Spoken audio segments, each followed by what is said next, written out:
श्रीगणेशाय नमः। श्रीसरस्वत्यै नमः। श्रीवेदव्यासाय नमः। नारायणं नमस्कृत्य नरं चैव नरोत्तमं देवीं सरस्वतीं व्यासं ततो जयमुदीरयेत्। पंचत्रिंशदधिकशततमोऽध्यायः।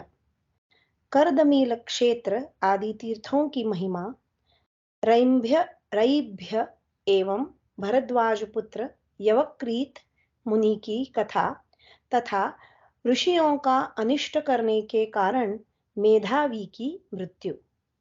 लोमश उवाच।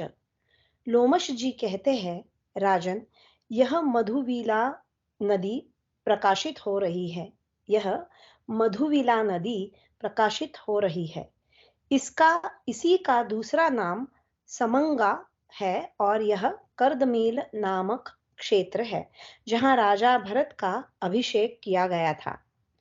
कहते हैं, वृत्रासुर का वध करके जब शचीपति इंद्र श्रीहीन हो गए थे, उस समय उस समंगा नदी में गोता लगाकर ही वे अपने सब पापों से छुटकारा पा सके थे। नरश्रेष्ठ, मैनाक पर्वत के कुक्षी भाग में यह विनशन नामक तीर्थ है जहां पूर्व काल में अदिति देवी ने पुत्र प्राप्ति के लिए साध्य देवताओं के उद्देश्य से अन्न तैयार किया था। यहाँ एक टिप्पणी है अन्न के लिए। इस अन्न को ब्रह्मोदन कहते हैं, जैसा कि श्रुति का कथन है, साध्येभ्यो देवेभ्यो ब्रह्मोदनमपचत इति। भरतवंश के श्रेष्ठ पुरुषों, इस पर्वतराज हिमालय पर आरूढ़ होकर तुम सब अयश फैलाने वाली और नाम लेने के अयोग्य अपनी श्रीहीनता को शीघ्र ही दूर भगा दोगे। युधिष्ठिर, ये कनखल की पर्वतमालाएं हैं जो ऋषियों को बहुत प्रिय लगती है। ये महानदी गंगा सुशोभित हो रही है। यही पूर्व काल में भगवान सनत कुमार ने सिद्धि प्राप्त की थी। अजमेढ़ नंदन, इस गंगा में स्नान करके तुम सब पापों से छुटकारा पा जाओगे। कुंती कुमार, जल के इस पुण्य सरोवर भृगुतुंग पर्वत पर तथा उष्णी गंग नामक तीर्थ में जाकर तुम अपने मंत्रियों सहित स्नान और आचमन करो। यह स्थूल शिरा मुनि का रमणीय आश्रम शोभा पा रहा है। कुंती नंदन, यहाँ अहंकार और क्रोध को त्याग दो। पांडुनंदन, यह रैम्भ्य का सुंदर आश्रम प्रकाशित हो रहा है जहां विद्वान भारद्वाज पुत्र यवक्रीत नष्ट हो गए थे। युधिष्ठिर उवाच। युधिष्ठिर ने पूछा, ब्रह्मन, प्रतापी भरद्वाज मुनि कैसे योग युक्त हुए थे और उनके पुत्र यवक्रीत किस लिए नष्ट हो गए थे? ये सब बातें मैं यथार्थ रूप से ठीक ठीक सुनना चाहता हूँ। उन देवोपम मुनियों के चरित्रों का वर्णन सुनकर मेरे मन को बड़ा सुख मिलता है। लोमश उवाच। लोमश जी ने कहा, राजन, भरद्वाज तथा रैभ्य दोनों एक दूसरे के सखा थे और निरंतर इसी आश्रम में बड़े प्रेम से रहा करते थे। रैभ्य के दो पुत्र थे, अर्वावसु और परावसु। भरद्वाज के पुत्र का नाम यवक्री अथवा यवक्रीत था।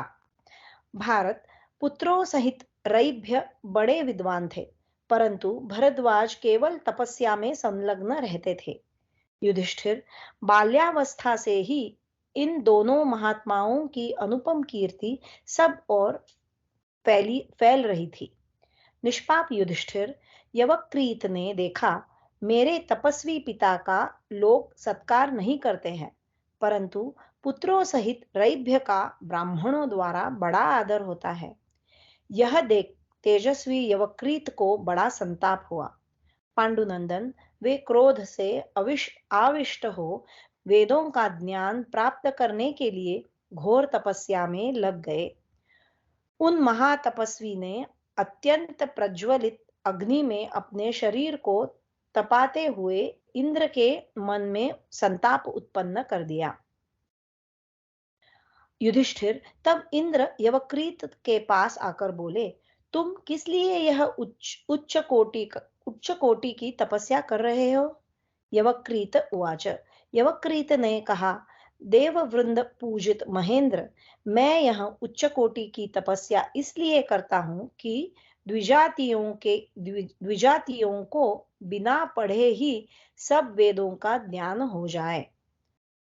पाक शासन, मेरा यह आयोजन स्वाध्याय के लिए ही है। कौशिक, मैं तपस्या द्वारा सब बातों का ज्ञान प्राप्त करना चाहता हूँ। प्रभो, गुरु के मुख से दीर्घ काल के पश्चात वेदों का ज्ञान हो सकता है, अतः मेरा यह महान प्रयत्न शीघ्र ही संपूर्ण वेदों का ज्ञान प्राप्त करने के लिए है। इंद्र उवाच, इंद्र बोले, विप्रश्रे विप्रश्रे तुम तुम जिस राह से जाना चाहते हो वह अध्ययन का मार्ग नहीं है। स्वाध्याय के समुचित मार्ग को नष्ट करने से तुम्हें क्या लाभ होगा? अतः जाओ, गुरु के मुख से ही अध्ययन करो। लोमश उवाच, लोमश जी कहते हैं, युधिष्ठिर, ऐसा कहकर इंद्र चले गए। तब अत्यंत पराक्रमी यवतकृत ने भी पुनः तपस्या के लिए ही घोर प्रयास आरंभ कर दिया। राजन, उसने घोर तपस्या द्वारा महान तप का संचय करते हुए देवराज इंद्र को अत्यंत संतप्त कर दिया। यह बात हमारे सुनने में आई है। महामुनि यवक्रीत को इस प्रकार तपस्या करते देख इंद्र ने उनके पास जाकर पुनः मना किया और कहा, मुने, तुमने ऐसा कार्य का आरंभ किया है जिसकी सिद्धि होना असंभव है। तुम्हारा यह यानी द्विज मात्र के लिए बनाया द्विज मात्र के बिना द्विज मात्र के लिए बिना पढ़े वेद का ज्ञान होने का आयोजन बुद्धि संगत नहीं है, किंतु केवल तुमको और तुम्हारे पिता को ही वेदों का ज्ञान होगा। यवक्रीत उवाच, यवक्रीत ने कहा, देवराज, यदि इस प्रकार आप मेरे इष्ट मनोरथ की सिद्धि नहीं करते हैं तो मैं और भी कठोर नियम लेकर अत्यंत भयंकर तपस्या में लग जाऊंगा। देवराज इंद्र, यदि आप यहाँ मेरी सारी मनोवांछित कामना पूरी नहीं करते हैं तो मैं प्रज्वलित अग्नि में अपने एक एक अंग को होम दूंगा। इस बात को आप अच्छी तरह समझ लें। लोमश उवाच, लोमश जी कहते हैं, युधिष्ठिर, उन महामुनि के उस निश्चय को जानकर बुद्धिमान इंद्र ने उन्हें रोकने के लिए बुद्धिपूर्वक कुछ विचार किया और एक ऐसे तपस्वी ब्राह्मण का रूप धारण कर लिया जिसकी उम्र कई 100 वर्षों की थी तथा जो यक्षमा का रोगी, मुझे लगता है यक्षमा यानी टीबी है, रोगी और दुर्बल दिखाई देता था। गंगा के जिस तीर्थ में यवक्रीत मुनि स्नान आदि किया करते थे उसी में वे ब्राह्मण देवता बालू द्वारा पुल बनाने लगे। द्विजश्रेष्ठ, यवक्रीत ने जब इंद्र का कहना नहीं माना तब वे बालू से गंगा जी को भरने लगे। वे निरंतर एक एक मुट्ठी बालू गंगा जी में छोड़ते थे और इस प्रकार उन्होंने यवक्रीत को दिखाकर पुल बांधने का कार्य आरंभ कर दिया। मुनिवर यवक्रीत ने देखा ब्राह्मण देवता पुल बांधने के लिए बड़े यत्नशील है। तब उन्होंने हंसते हुए इस प्रकार कहा, ब्राह्मण, यह क्या है? आप क्या करना चाहते हो? आप प्रयत्न तो महान कर रहे हो परंतु यह व्यर्थ है। इंद्र उवाच, इंद्र बोले, तात, मैं गंगा जी पर पुल बांधूंगा। इससे पार जाने के लिए सुखद मार्ग बन जाएगा, क्योंकि पुल के न होने से इधर आने जाने वाले लोगों को बार बार तैरने का कष्ट उठाना पड़ता है। यवक्रीत उवाच। यवक्रीत ने कहा, तपोधन, यहाँ अगाध जल राशि भरी है, अतः तुम पुल बांधने में सफल नहीं हो सकोगे। इसलिए इस असंभव कार्य से मुंह मोड़ लो और ऐसे कार्य में हाथ डालो जो तुमसे हो सके। इंद्र उवाच। इंद्र बोले, मुने, जैसे आपने बिना पढ़े वेदों का ज्ञान प्राप्त करने के लिए यह तपस्या प्रारंभ की है, जिसकी सफलता असंभव है, उसी प्रकार मैंने भी यह पुल बांधने का भार उठाया है। यवक्रीत उवाच। यवक्रीत ने कहा, देवेश्वर पाकशासन, जैसे आपका यह पुल बांधने का आयोजन व्यर्थ है, उसी प्रकार यदि मेरी इस तपस्या को भी आप निरर्थक मानते हैं, तो वही कार्य कीजिए जो संभव हो। मुझे ऐसे उत्तम वर प्रदान कीजिए जिनके द्वारा मैं दूसरों से बढ़ चढ़कर प्रतिष्ठा प्राप्त कर सकूं। लोमश उवाच।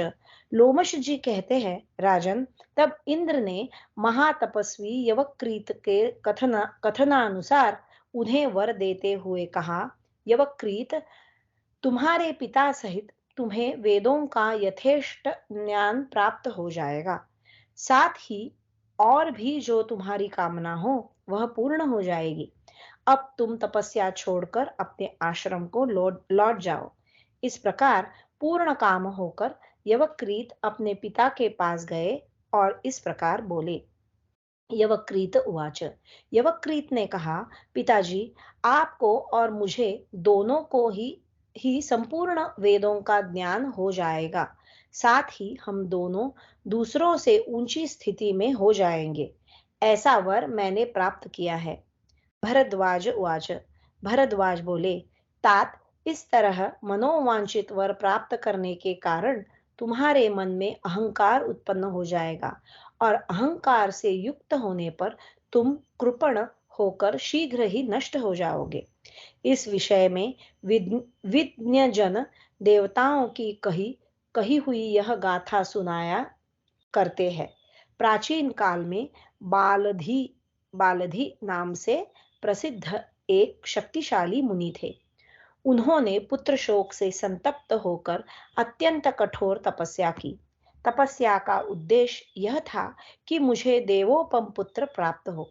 अपनी उस अभिलाषा के अनुसार बालधी को एक पुत्र प्राप्त हुआ। देवताओं ने उन पर कृपा अवश्य की, परंतु उनके पुत्र को देवतुल्य नहीं बनाया और वरदान देते हुए यह कहा कि मरण धर्मा मनुष्य कभी देवता के समान अमर नहीं हो सकता। अतः उसकी आयु निमित्त कारण के अधीन होगी। उसकी आयु निमित्त का यानी कारण के अधीन होगी। बालधिरुवाच। बालधि बोले, देववरो, जैसे ये पर्वत सदा अक्षय भाव से खड़े रहते हैं, वैसे ही मेरा पुत्र भी सदा अक्षय बना रहे। ये पर्वत ही उसकी आयु के निमित्त होंगे, अर्थात जब तक ये पर्वत यहाँ बने रहे तब तक मेरा पुत्र भी जीवित रहे। भरद्वाज उवाच। भरद्वाज कहते हैं, यवक्रीत, तदनंतर बालधी के पुत्र का जन्म हुआ, जो मेधा युक्त होने के कारण मेधावी नाम से विख्यात था।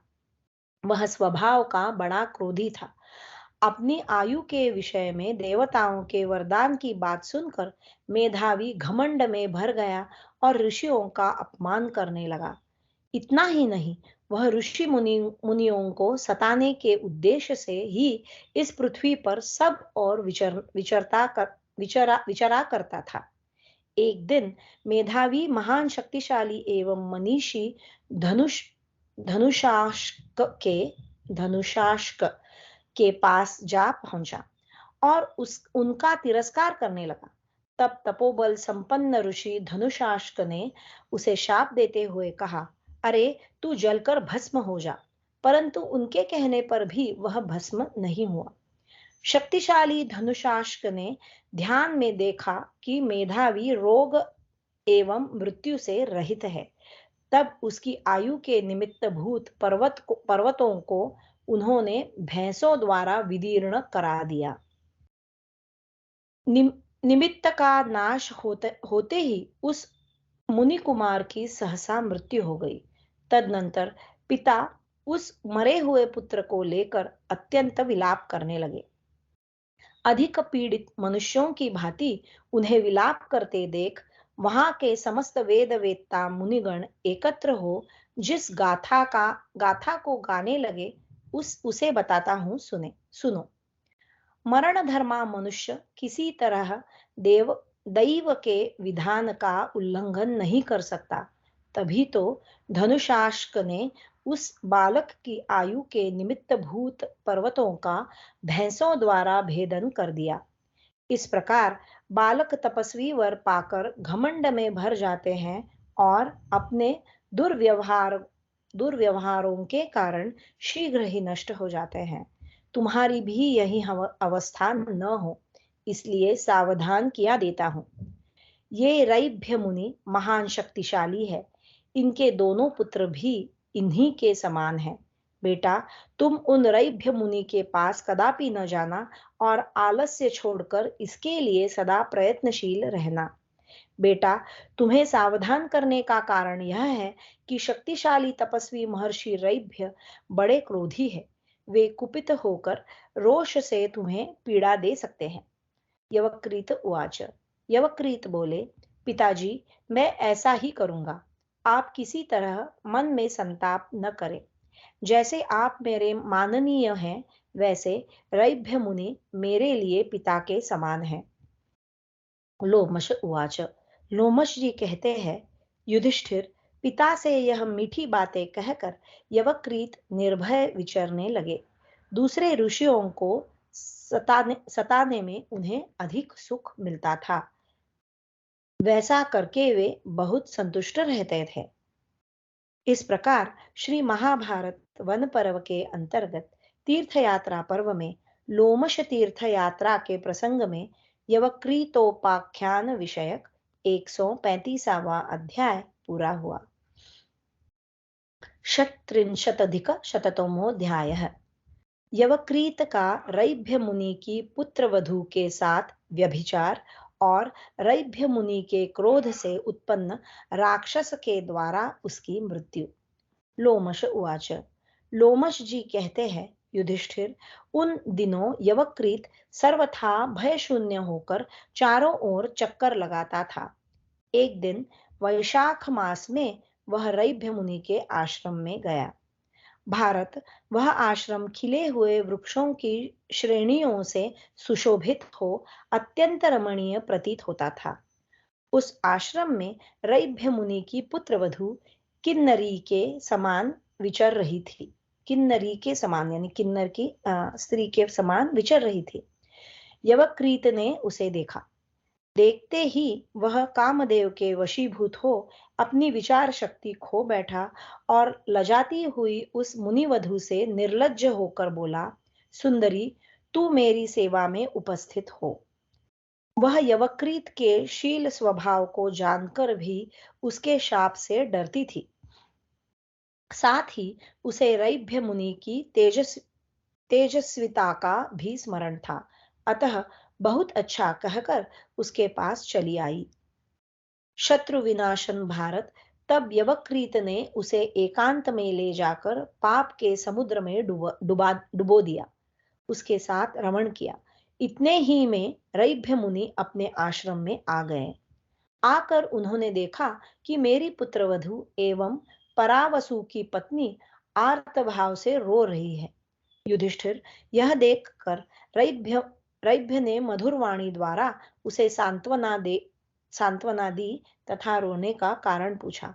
उस शुभ लक्षणा बहू ने यवक्रीत की कही हुई सारी बातें श्वशुर के सामने कह सुनाई एवं स्वयं उसने भली भांति सोच विचार कर यवक्रीत की बातें मानने से जो अस्वीकार कर दिया था, वह सारा वृत्तांत भी बता दिया।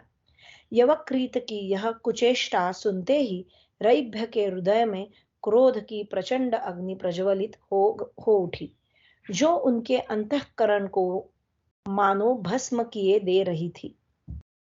तपस्वी रैभ्य स्वभाव से ही बड़े क्रोधी थे।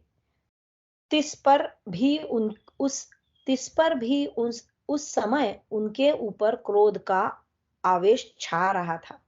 अतः उन्होंने अपनी एक जटा उखाड़कर संस्कार पूर्वक यथोचित संस्कार पूर्वक स्थापित की हुई अग्नि में होम दी।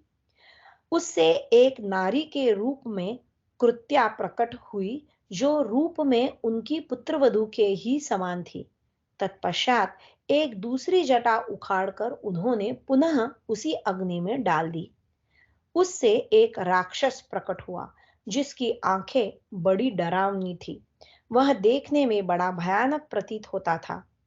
उस समय उन दोनों ने रैभ्य मुनि से पूछा, हम आपकी किस आज्ञा का पालन करें? तब क्रोध में भरे हुए महर्षि ने कहा, यवक्रीत को मार डालो।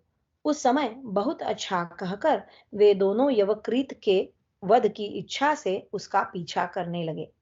भारत महामना रैभ्य की रची हुई कृत्यारूप सुंदरी नारी ने पहले यवक्रीत के पास उपस्थित हो उसे मोह में डालकर उसका कमंडलू हर लिया। कमंडलू खो जाने से यवक्रीत का शरीर उच्चिष्ट यानी झूठा सा अपवित्र रहने लगा। उस दशा में वह राक्षस हाथ में त्रिशूल उठाए यवक्रीत की ओर दौड़ा। राक्षस शूल हाथ में लिए मुझे मार डालने की इच्छा से मेरी ओर दौड़ा दौड़ा आ रहा है। यह देखकर यवक्रीत सहसा उठे और उस मार्ग से भागे जो एक सरोवर की ओर जाता था। इसके जाते ही सरोवर का पानी सूख गया। सरोवर को जलहीन हुआ देख यवक्रीत फिर तुरंत ही समस्त सरिताओं के पास गए, परंतु इसके जाने पर वे सब भी सूख गई। तब हाथ में शूल लिए उस भयानक राक्षस के खदेड़ने पर यवक्रीत अत्यंत भयभीत हो सहसा अपने पिता के अग्निहोत्र गृह में घुसने लगा। राजन, उस समय अग्निहोत्र गृह के अंदर एक शूद्र जातीय राक्षस नियुक्त था, जिसकी दोनों आंखें अंधी थी। उसने दरवाजे के भीतर घुसते ही यवक्रीत को बलपूर्वक पकड़ लिया और यवक्रीत वहीं खड़ा हो गया। शूद्र के द्वारा पकड़े गए यवक्रीत पर उस राक्षस ने शूल से प्रहार किया। इससे उसकी छाती फट गई और वह प्राण शून्य होकर वहीं गिर पड़ा। इस प्रकार यवक्रीत को मारकर राक्षस रैभ्य के पास लौट आया और उनकी आज्ञा ले उस कृत्या स्वरूपा रमणी के साथ उनकी सेवा में रहने लगा। इस प्रकार श्री महाभारत वन पर्व के अंतर्गत तीर्थ यात्रा पर्व में लोमश तीर्थ यात्रा के प्रसंग में यवक्रीतोपाख्यान विषयक 136वां अध्याय पूरा हुआ। सप्तत्रिंशदधिकशततमोऽध्यायः। भरद्वाज का पुत्र शोक से विलाप करना, रैभ्य मुनि को शाप देना एवं स्वयं अग्नि में प्रवेश करना। लोमश उवाच। लोमश जी कहते हैं, कुंती नंदन, भरद्वाज मुनि प्रतिदिन का स्वाध्याय पूरा करके बहुत सी समिधाएं लिए आश्रम में आए। उस दिन से पहले सभी अग्नियां उनको देखते ही उठकर स्वागत करती थी, परंतु उस समय उनका पुत्र मारा गया था, इसलिए अशौच युक्त यानी अशुद्ध होने के कारण उनका अग्नियों ने पूर्ववत खड़े होकर स्वागत नहीं किया। अग्निहोत्र गृह में यह विकृति देखकर उन महातपस्वी भरद्वाज ने वहां बैठे हुए अंधे गृह रक्षक शूद्र से पूछा, दास, क्या कारण है कि आज अग्नियां पूर्ववत मेरा दर्शन करके प्रसन्नता नहीं प्रकट करती है? इधर तुम भी पहले जैसे समादर का भाव नहीं दिखाते हो। इस आश्रम में कुशल तो है ना? कहीं मेरा मंद बुद्धि पुत्र रैभ्य के पास तो नहीं चला गया? यह बात मुझे शीघ्र बताओ, क्योंकि मेरा मन शांत नहीं हो रहा है। शूद्र उवाच। शूद्र बोले, भगवान, अवश्य ही आपका यह मंदमती पुत्र रैभ्य के यहाँ गया था। उसी का यह फल है कि एक महाबली राक्षस के द्वारा मारा जाकर पृथ्वी पर पड़ा है। राक्षस अपने हाथ में शूल लेकर इसका पीछा कर रहा था और यह अग्निशाला में घुसा जा रहा था। उस समय मैंने दोनों हाथों से पकड़कर इसे द्वार पर ही रोक लिया।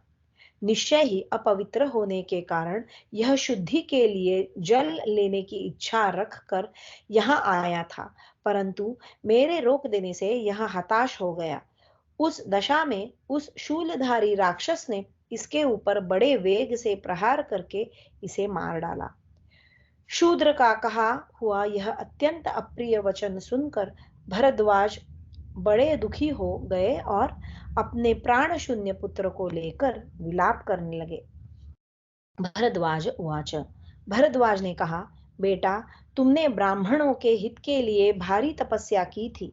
तुम्हारी तपस्या का यह उद्देश्य था कि द्विजों को बिना पढ़े ही सब वेदों का ज्ञान हो जाए।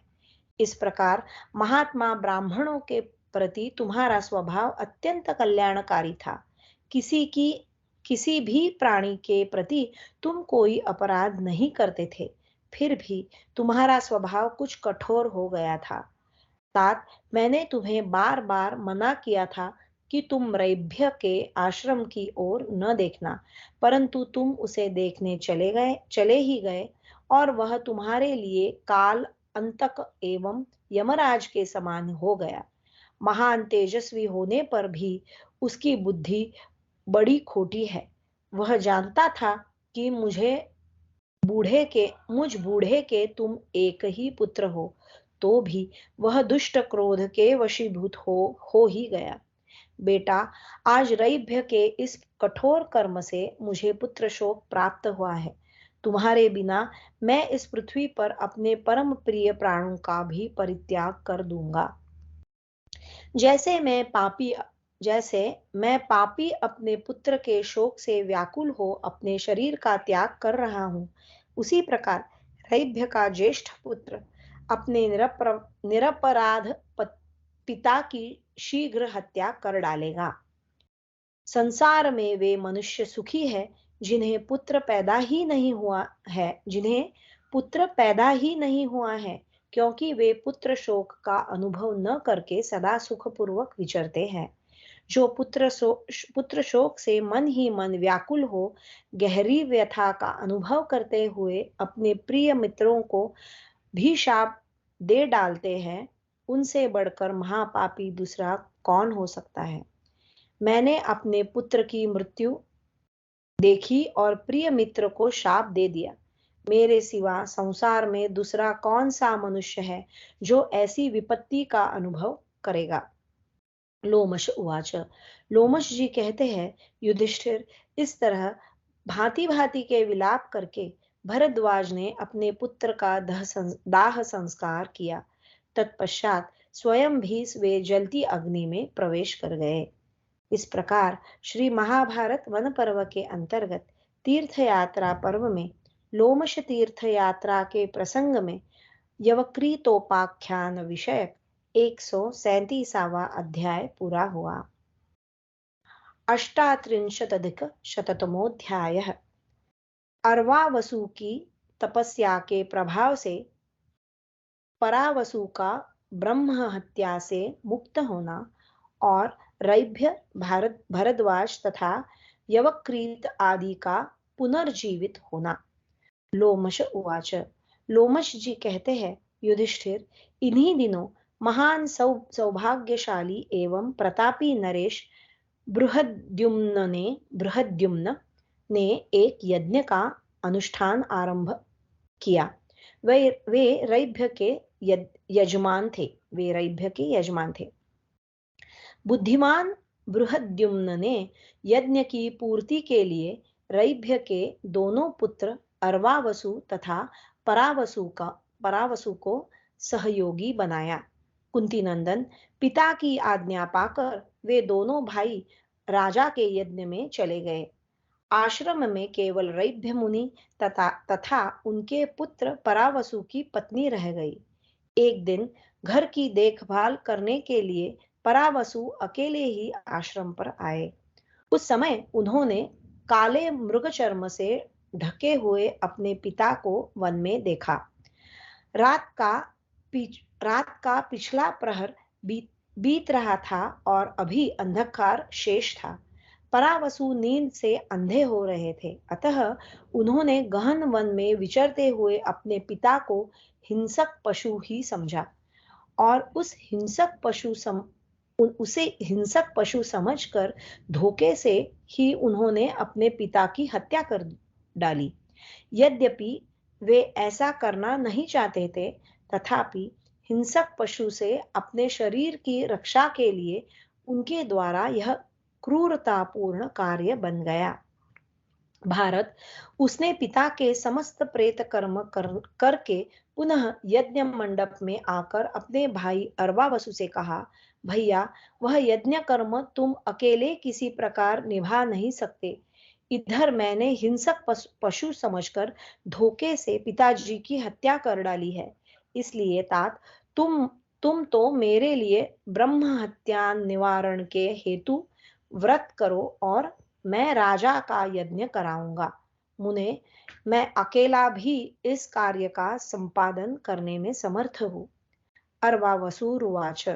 अर्वावसु बोले, भाई, आप परम बुद्धिमान राजा बृहद्युम्न का यज्ञ कार्य संपन्न करें और मैं आपके लिए इंद्रिय संयम पूर्वक ब्रह्म हत्या का प्रायश्चित करूंगा। लोमश उवाच। लोमश जी कहते हैं, युधिष्ठिर, अर्वावसु मुनि भाई के लिए ब्रह्म हत्या का प्रायश्चित पूरा करके पुनः उस यज्ञ में आए। परावसु ने अपने भाई को वहां उपस्थित देखकर राजा बृहद्युम्न से हर्ष गदगद वाणी में कहा, राजन, यह ब्रह्म हत्यारा है, अतः इसे आपका यज्ञ देखने के लिए इस मंडप में प्रवेश नहीं करना चाहिए। ब्रह्मघाती मनुष्य अपनी दृष्टि मात्र से भी आपको महान कष्ट में डाल सकता है, इसमें संशय नहीं है। लोमश उवाच। लोमश जी कहते हैं, प्रजानाथ, परावसु की यह बात सुनते ही राजा ने अपने सेवकों को यह आज्ञा दी कि अर्वावसु को भीतर न आने दो। राजन, उस समय सेवकों द्वारा हटाए जाने पर अर्वावसु ने बार बार यह कहा कि मैंने ब्रह्म हत्या नहीं की है। भारत, तो भी राजा के सेवक उन्हें ब्रह्म हत्यारा कहकर ही संबोधित करते थे। अर्वावसु किसी तरह उस ब्रह्म हत्या को अपनी की हुई स्वीकार नहीं करते थे। उन्होंने बार बार यही बातों बताने की चेष्टा की कि मेरे भाई ने ब्रह्म हत्या की है, मैंने तो प्रायश्चित करके उन्हें पाप से छुड़ाया है। उनके ऐसा कहने पर भी राजा के सेवकों ने उन्हें क्रोधपूर्वक फटकार दिया। तब वे महातपस्वी ब्रह्मर्षि चुपचाप वन को ही चल गए। वहां जाकर उन्होंने भगवान सूर्य की शरण ली और बड़ी उग्र तपस्या करके उन ब्राह्मण शिरोमणि ने सूर्य संबंधी रहस्यमय वैदिक मंत्र का अनुष्ठान किया। तदनंतर अग्रभोजी एवं अविनाशी साक्षात भगवान सूर्य ने साकार रूप में प्रकट हो अर्वावसु को दर्शन दिया। लोमश उवाच। लोमश जी कहते हैं, राजन, अर्वावसु के उस कार्य से सूर्य आदि सब देवता उस पर प्रसन्न हो गए। उन्होंने अर्वावसु का यज्ञ में वर्ण कराया एवं परावसु को निकलवा दिया। तत्पश्चात अग्नि, सूर्य आदि देवताओं ने उन्हें वर देने की इच्छा प्रकट की। तब अर्वावसु ने यह वर मांगा कि मेरे पिताजी जीवित हो जाए, मेरे भाई निर्दोष हो और उन्हें पिता के वध की बात भूल जाए और उन्हें पिता के वध की बात भूल जाए।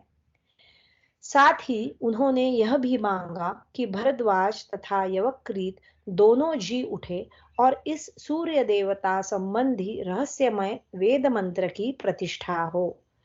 द्विजश्रेष्ठ अर्वावसु के इस प्रकार वर मांगने पर देवता बोले, ऐसा ही हो। इस प्रकार उन्होंने पूर्वोक्त सभी वर दे दिए। युधिष्ठिर, इसके बाद पूर्वोक्त सभी मुनि जीवित हो गए। उस समय यवक्रीत ने अग्नि आदि संपूर्ण देवताओं से पूछा, देवेश्वरों, मैंने वेद का अध्ययन किया है, वेदोक्त व्रतों का अनुष्ठान भी किया है, मैं स्वाध्यायशील और तपस्वी भी हूँ, तो भी रैभ्य मुनि इस प्रकार अनुचित रीति से मेरा वध करने में कैसे समर्थ हो सके। देवा उचुहु, देवताओं ने कहा, मुनि यवक्रीत, तुम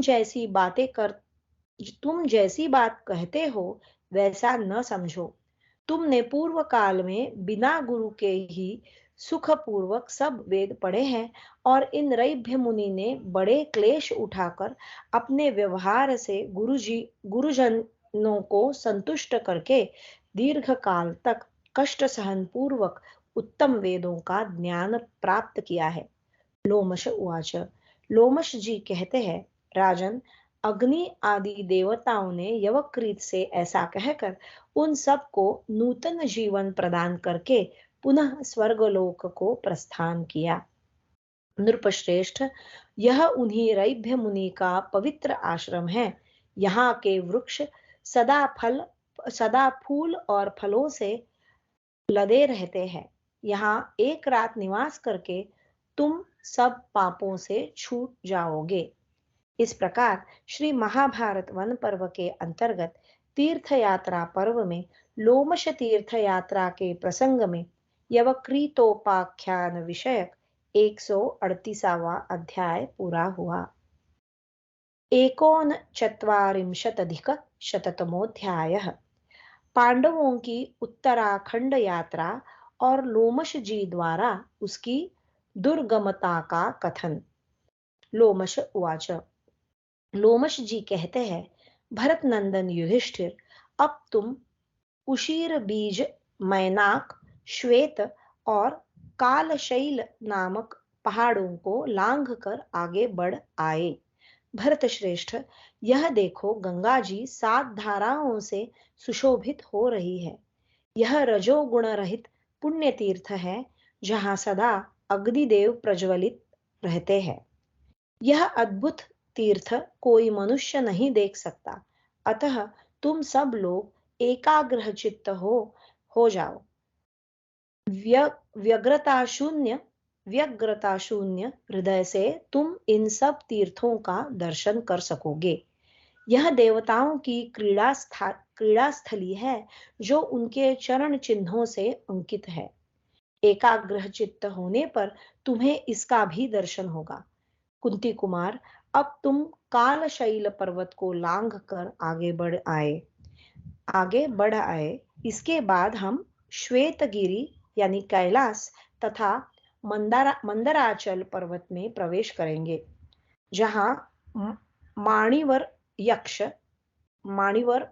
यक्ष और यक्षराज कुबेर निवास करते हैं।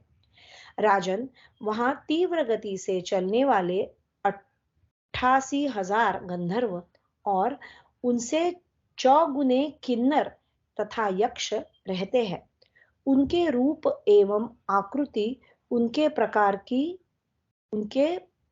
की है, अनेक प्रकार की है। उनके रूप एवं आकृति अनेक प्रकार की है। वे भांति भांति के अस्त्र शस्त्र धारण करते हैं और यक्षराज माणिभद्र की उपासना में संलग्न रहते हैं। यहाँ उनकी समृद्धि अतिशय बढ़ती हुई है। तीव्र गति में वे वायु की समानता करते हैं। वे चाहे तो देवराज इंद्र को भी निश्चय ही अपने स्थान से हटा सकते हैं। तात युधिष्ठिर, उन बलवान यक्ष और राक्षसों से सुरक्षित रहने के कारण ये पर्वत बड़े दुर्गम हैं, अतः तुम विशेष रूप से एकाग्रचित्त हो जाओ। कुबेर के सचिवगण तथा अन्य रौद्र और मैत्र नामक राक्षसों का हमें सामना करना पड़ेगा, अतः तुम पराक्रम के लिए तैयार रहो। राजन, उधर 6 योजन ऊंचा कैलाश पर्वत दिखाई देता है। जहाँ देवता आया करते हैं। भारत उसकी निकट विशालापुरी यानी बद्रिकाश्रम तीर्थ है। उसी के निकट विशालापुरी यानी बद्रिकाश्रम तीर्थ है। कुंती नंदन, कुबेर के भवन में अनेक यक्ष, राक्षस, किन्नर, नाग, सुपर्ण तथा गंधर्व निवास करते हैं। सुपर्ण यानी गरुड़ तथा गंधर्व निवास करते हैं। महाराज कुंती नंदन, तुम भीमसेन के बल और मेरी तपस्या से सुरक्षित हो, तप एवं इंद्रिय संयम पूर्वक रहते हुए आज उन तीर्थों में स्नान करो। राजा वरुण, युद्ध विजयी यमराज, गंगा यमुना तथा यह पर्वत तुम्हें कल्याण प्रदान करे। महाद्युते, मरुदगण, अश्विनी कुमार, सरिताएं और सरोवर भी तुम्हारा मंगल करे। देवताओं, असुरों तथा वसुओं में भी तुम्हें कल्याण की प्राप्ति हो। वसुओं से, देवताओं, असुरों तथा वसुओं से भी तुम्हें कल्याण की प्राप्ति हो। देवी गंगे, मैं इंद्र के सुवर्णमय मेरु पर्वत से तुम्हारा कलकलनाद सुन रहा हूं। सौभाग्यशालिनी, ये राजा युधिष्ठिर अजमीढ़ वंशी क्षत्रियों के लिए आदरणीय हैं। तुम पर्वतों से इनकी रक्षा कराओ। पर्वतों से इनकी रक्षा कराओ। शैलपुत्री, ये इन पर्वतमालाओं में प्रवेश करना चाहते हैं। तुम इन्हें कल्याण प्रदान करो। समुद्रगामिनी गंगा नदी से ऐसा कहकर विप्रवर लोमश ने कुंती कुमार युधिष्ठिर को यह आदेश दिया कि अब तुम एकाग्र चित्त हो जाओ। युधिष्ठिर उवाच, युधिष्ठिर बोले, बंधुओं, आज महर्षि लोमश को बड़ी घबराहट हो रही है। यह एक अभूतपूर्व घटना है। अतः तुम सब लोग सावधान होकर द्रौपदी की रक्षा करो, प्रमाद न करना। लोमश जी का मत है कि यह प्रदेश अत्यंत दुर्गम है, अतः यहाँ अत्यंत शुद्ध आचार विचार से रहो। वैशंपायन उवाच, वैशंपायन जी कहते हैं, जन्मेजय, तदनंतर राजा युधिष्ठिर महाबली भीम से इस प्रकार बोले, भैया भीमसेन, तुम सावधान रहकर द्रौपदी की रक्षा करो। तात, किसी निर्जन प्रदेश में जबकि अर्जुन हमारे समीप नहीं है, भय का अवसर उपस्थित होने पर द्रौपदी तुम्हारा ही आश्रय लेती है। तत्पश्चात महात्मा राजा युधिष्ठिर ने नकुल सहदेव के पास जाकर उनका मस्तक सूंघा और शरीर पर हाथ फेरा। फिर नेत्रों से आंसू बहाते हुए कहा, भैया तुम दोनों भय न करो और सावधान होकर आगे बढ़ो। इस प्रकार श्री महाभारत वन पर्व के अंतर्गत तीर्थ यात्रा पर्व में लोमश तीर्थ यात्रा के प्रसंग में पांडवों का कैलाश आदि पर्वतमालाओं में प्रवेश विषयक 139वां अध्याय पूरा हुआ। हरि ओम। श्री कृष्णार्पणमस्तु।